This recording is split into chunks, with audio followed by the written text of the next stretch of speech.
আকৌ অংকিতাৰ প্ৰসংগ অংকিতা দত্তৰ মুকলি বিদ্ৰোহে জুকাৰণিৰ সৃষ্টি কৰিছে কংগ্ৰেছৰ বৰঘৰত আৰু অংকিতাৰ বিস্ফোৰক অভিযোগৰ পাছত এতিয়া যুৱ কংগ্ৰেছৰ ৰাষ্ট্ৰীয় সভাপতি তথা অংকিতা কাণ্ডৰ যি মূল অভিযুক্ত বুলি কোৱা হৈছে শ্ৰীনিবাস বিভিক জাননী জাৰি কৰিছে আৰক্ষীয়ে আৰু যি কোৱা হয় যে CRPC 41A ধাৰা অনুসৰি এই জাননী জাৰি কৰা হৈছে 2 মেৰ ভিতৰত দিছপুৰ থানাত হাজিৰ হ'বলৈ নিৰ্দেশ দিছে অসম আৰক্ষীয়ে উল্লেখযোগ্য যে দেওবাৰে পুৱাই শ্ৰীনিবাসৰ বাংগালুৰুত থকা বাসগৃহত অভিযান চলালে অসম আৰক্ষী আৰু বাংগালুৰু আৰক্ষীৰ এটা বৃহৎ দলে ADCP মৈত্ৰী ডেকাৰ নেতৃত্বত শনিবাৰে বাংগালুৰুত উপস্থিত হৈছিল মহানগৰ আৰক্ষীৰ এটা দল অৱশ্যে বাংগালুৰুত অভিযানৰ সময়ত ঘৰত উপস্থিত নথকাৰ বাবে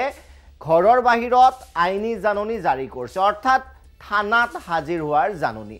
হাৰাশাস্তি আৰু বৈষম্যৰ অভিযোগ তুলি শুকুৰবাৰে শ্ৰীনিবাসৰ বিৰুদ্ধে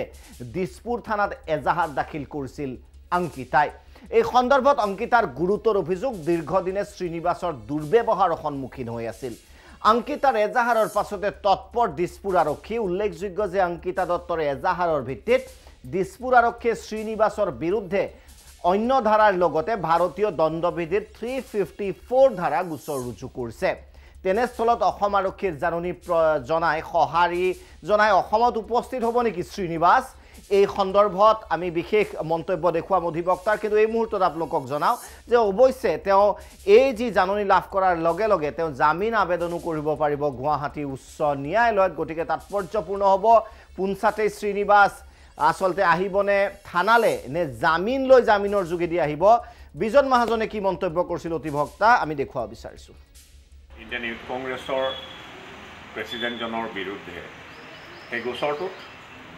বিভিন্ন ধাৰা সন্নিৱিষ্ট হৈ আছিল প্ৰধানতঃ 354 of the Indian Penal Code Supreme কোৰ্টৰ বিভিন্ন নীতি নিৰ্দেশনা আছে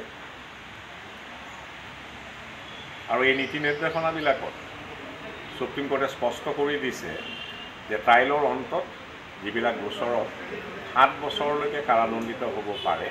তেনে গোচৰবিলাকত গ্ৰেপ্তাৰৰ আগে বা গ্ৰেপ্তাৰ কৰিব লগা হয় নে নহয় সেইটো বিচাৰ কৰিবৰ বাবে আৰক্ষীয়ে আৰু সেইবাবে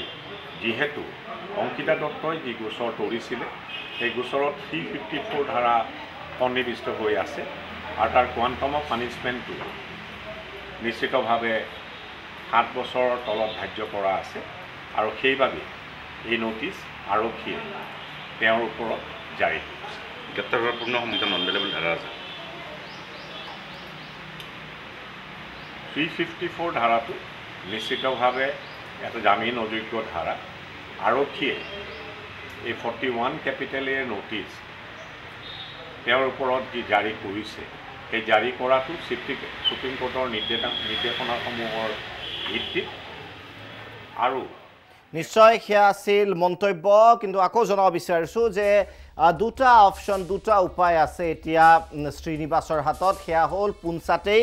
আৰক্ষী থানাত হাজিৰ হোৱা তেওঁ গ্ৰেপ্তাৰ কৰিব পাৰে নকৰিব পাৰে সেইটো আৰক্ষীৰ ওপৰত নিৰ্ভৰ কৰিব যদি তেওঁ হাজিৰ হয় আনহাতে তেওঁ ন্যায়ালয়ৰ যোগেদি জামিন লৈ থানাত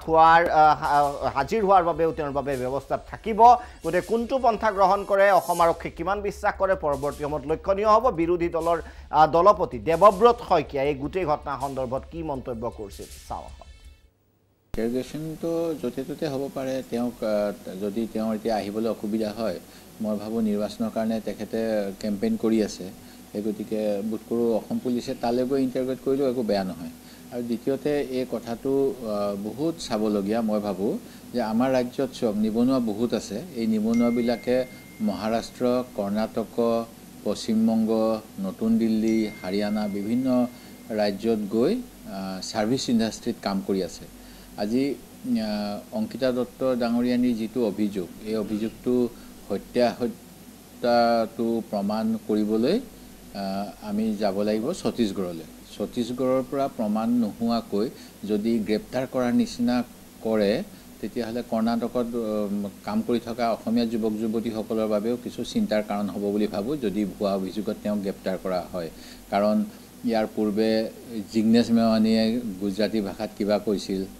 আৰু অসম আৰক্ষীৰ মহিলাগৰাকীয়ে কৈছিলে যে মোক বেয়া ব্যৱহাৰ কৰিছে তেতিয়া বৰপেটা চিভিল মেজিষ্ট্ৰেটে তেওঁ কিমান ভৎসনা কৰিছিলে অসম আৰক্ষীগৰাকীক নিশ্চয় গতিকে সেয়া আছিল দেৱব্ৰত শইকীয়াৰ